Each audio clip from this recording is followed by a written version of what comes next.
हम बात करेंगे प्रीपोजिशन की। ठीक है, तो हमने आर्टिकल पढ़ लिए थे, आज हम दूसरा टॉपिक करने जा रहे हैं प्रीपोजिशन।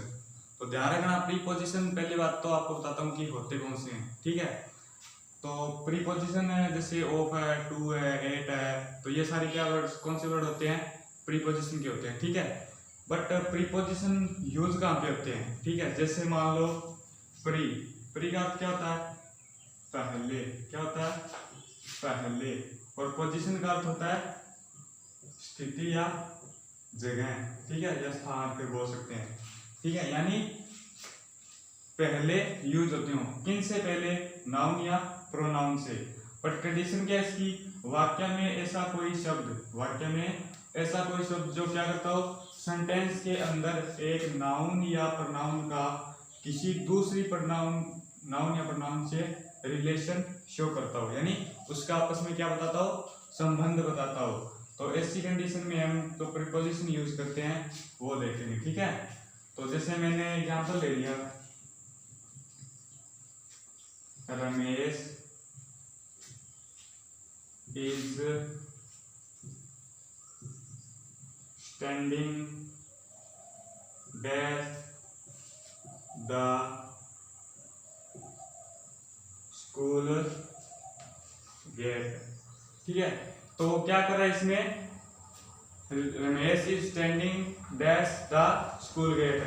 तो ध्यान रखना, रमेश हमारा क्या है, नाउन वर्ड है, और स्कूल गेट यानी गेट क्या हमारा, नाउन वर्ड है। तो ये आपस में क्या कर रहे हैं, इन दोनों के रिलेशन जो बताता है वो वर्ड क्या होता है, प्रीपोजिशन होता है। तो यहाँ पे क्या यूज करेंगे, जैसे मान लो एट आएगा। ठीक है, एट द स्कूल गेट, यानी वो क्या कर रहा है, एट जो प्रीपोजिशन वर्ड है वो क्या कर रहा है, दोनों के बीच क्या बता रहा है, संबंध बता रहा है। ठीक है, तो इसको ध्यान रखना, जब आप करेंगे तो एग्जाम्पल लेके चलेंगे तो उसमें समझ में आएगा। मैं ये चीज दोबारा रिपीट कर रहा हूँ, वाक्य में ऐसा कोई शब्द जो सेंटेंस के अंदर एक नाउन या प्रोनाउन का रिलेशन किसी दूसरी नाउन या प्रोनाउन से शो करता है। ठीक है, जैसे कि एग्जांपल है, तो उसके स्थान पर हम क्या यूज करेंगे, प्रीपोजिशन वर्ड यूज करेंगे। ठीक है, जैसे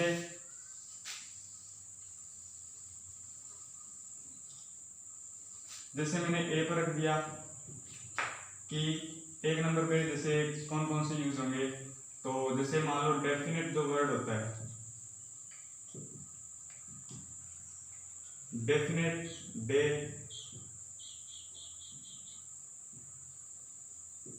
definite time,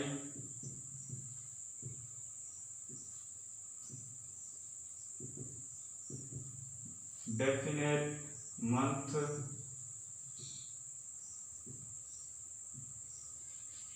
definite year,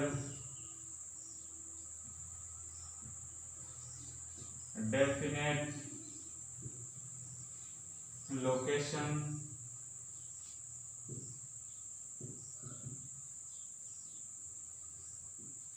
definite date. ठीक है, तो इनके साथ हम क्या यूज करेंगे। ठीक है, तो ध्यान रखना, यदि किसी निश्चित दिन की बात, डेफिनेट का क्या होता है, निश्चित, और डे मतलब दिन, यानी किसी निश्चित दिन या निश्चित समय या निश्चित महीने या निश्चित साल या निश्चित कोई लोकेशन या निश्चित किसी डेट की बात आएगी, तो इनके साथ हम क्या यूज करेंगे, देखना। यदि हमें सेंटेंस में वो क्या दे, डेफिनेट डे की बात करें, तो हमें प्रीपोजिशन वर्ड क्या यूज करना है, ऑन यूज करना है। यदि हमें वो डेफिनेट टाइम शो करे सेंटेंस के अंदर, तो हमें क्या यूज करना है, एट यूज करना है। ठीक है, यदि वो हमें किसी महीने की बात करे सेंटेंस के अंदर, तो उस केस में हमें क्या करना है, इन का प्रयोग करना है। यदि वो हमें डेफिनेट ईयर यानी साल की बात करे, तो हमें प्रीपोजिशन क्या यूज करना है, इन करना है। ध्यान रखना, ये अपने आप में क्या कर रहे हैं, ड्यूरेशन वर्ड शो हो रहे हैं। या डेफिनेट लोकेशन, यानी अगर कोई स्थान शो कर रहा है तो इसके अंदर हमें क्या यूज करना है, एट यूज करना है। और यदि बात है डेफिनेट टाइम यानी निश्चित समय की, तो हमें यहाँ पे प्रीपोजिशन वर्ड क्या यूज करना है, ऑन करना है। ध्यान रखना, यदि हमें कोई निश्चित डे दे मिले या डेफिनेट टाइम या निश्चित समय या फिर निश्चित महीना या कोई साल या फिर लोकेशन या फिर डेट दिन तारीख मिले निश्चित, तो हमें क्या करना है प्रीपोजिशन डे के साथ ऑन, टाइम के साथ एट, मंथ के साथ इन और साल ईयर के साथ भी इन और लोकेशन के साथ एट और डेट के साथ भी ऑन यूज करना है। ठीक है, जैसे मैंने एग्जांपल ले लिया, I will meet you dash. अब ध्यान रखना एग्जांपल क्या है, आई विल मीट यू, अब आगे डैश, यानी यदि हमें क्या दे वो, जैसे मान लो दिन की बात आ गई, तो यदि मान लो जैसे उसने दे दिया डैश संडे, दूसरा क्या कर रहा है वो समय बता रहा है यानी 5 o'clock, तीसरा में क्या कर रहा है वो डेफिनेट मंथ यानी निश्चित महीना बता रहा है, जैसे उसने दे दिया दिसंबर, चौथे वाले केस में क्या कर रहा है वो डेफिनेट ईयर यानी निश्चित साल बता रहा है, जैसे उसने दे दिया 2020, डैश यदि वो क्या दे लोकेशन यानी किसी स्थान का नाम दे, जैसे मान लो शिव पैलेस, और वो जो छठा केस उसमें क्या कर रहा है डेफिनेट डेट यानी निश्चित तारीख बता रहा है, जैसे मान लो उसने दे दिया 15 अगस्त। ठीक है, सेंटेंस एग्जांपल हमारा एक ही है I will meet you, but क्या कर रहा है वो इन सभी में लागू हो रहा है। तो यदि हमें क्या मिले डेफिनेट डे मिले, वर्ड्स क्या क्या क्या मिले हमारे डेज के बाद निश्चित दिन की बात हो, तो हमें क्या करना है प्रीपोजिशन ऑन का यूज करना है। यदि वो हमें क्या दे निश्चित समय, तो हमें क्या करना है एट का प्रयोग करना है। यदि वो क्या दे हमें निश्चित महीना, तो हमें प्रीपोजिशन क्या यूज करना है इन यूज करना है। और चौथे केस में क्या कर रहा है वो डेफिनेट ईयर यानी निश्चित साल की बात कर रहा है, तो हमें क्या यूज करना है इसमें भी इन प्रीपोजिशन वर्ड यूज करना है। और पांचवें में क्या कर रहा है वो डेफिनेट लोकेशन यानी निश्चित प्लेस यानी जगह की बात कर रहा है, तो जैसे सी प्लेस है तो इसके साथ क्या यूज करना है एट यूज करना है।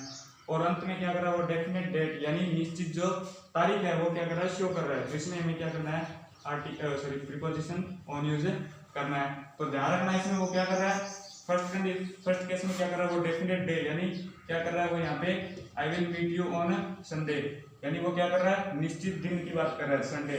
ठीक है, दूसरे केस में वो क्या कर रहा है डेफिनेट टाइम की बात कर रहा है यानी जो निश्चित समय है उसको शो कर रहा है, यानी जैसे 5 o'clock। ठीक है, तो इसके साथ हमें 8 यूज करना है। तीसरे केस में क्या कर रहा है वो तीसरे में क्या कर रहा है वो डेफिनेट मंथ यानी निश्चित महीने को शो कर रहा है, तो इस केस में हमें क्या करना है प्रीपोजिशन इन यूज करना है यानी I will meet you in December. ठीक है, और चौथे केस में क्या कर रहा है वो डेफिनेट ईयर यानी निश्चित साल की बात कर रहा है, तो इस केस में हमें क्या लगाना है इन लगाना है। और ध्यान रखना महीने और साल में अगर कोई भी निश्चित साल की बात है या निश्चित महीने की बात हो, तो हमें प्रीपोजिशन कौन सा यूज करना है इन प्रीपोजिशन यूज करना है। और जैसे कि उसने दे दिया 2020, अब वो क्या कर रहा है डेफिनेट लोकेशन बता रहा है यानी कोई निश्चित स्थान, जैसे मान लो शिव पैलेस है और जैसे राजवी पैलेस है, तो इनके साथ यूज क्या करना है हमें 8 यूज करना है। और अंत में क्या कर रहा है वो डेफिनेट डेट यानी निश्चित तारीख शो कर रहा है, तो इस केस में हमें क्या यूज करना है प्रीपोजिशन ऑन का यूज करना है। ठीक है, अच्छे से समझना, इसको दोबारा देख लेना वीडियो में, अच्छे से समझ में आ जाएगा। ठीक है, बी में क्या करेंगे हम ऑफ के बारे में पढ़ेंगे। तो इसमें देखो क्या कर रहा है सी डेड ऑफ हार्ट अटैक, यानी यदि हमें सेंटेंस में क्या मिले किसी की मृत्यु, उस केस में हमें क्या यूज करना है ऑफ। बट इसमें ध्यान रखना जैसे उसने मान लो दे दिया डेथ यानी मृत्यु की बात हो, तो उसमें एक तो जैसे मान लो उसने सेंटेंस में दिया हो एक्सीडेंट के कारण किसी की मृत्यु हो रही है, और दूसरी जैसे डिजायर यानी बीमारी के कारण हो रही है।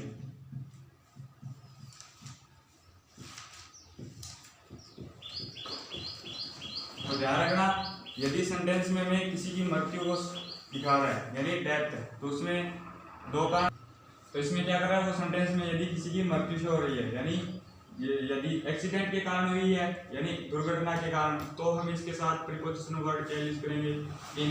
यदि वो डिजायर यानी किसी बीमारी के कारण, सेंटेंस में यदि दुर्घटना से किसी की मृत्यु हो रही है तो इसके साथ हमें प्रीपोजिशन इन यूज करना है।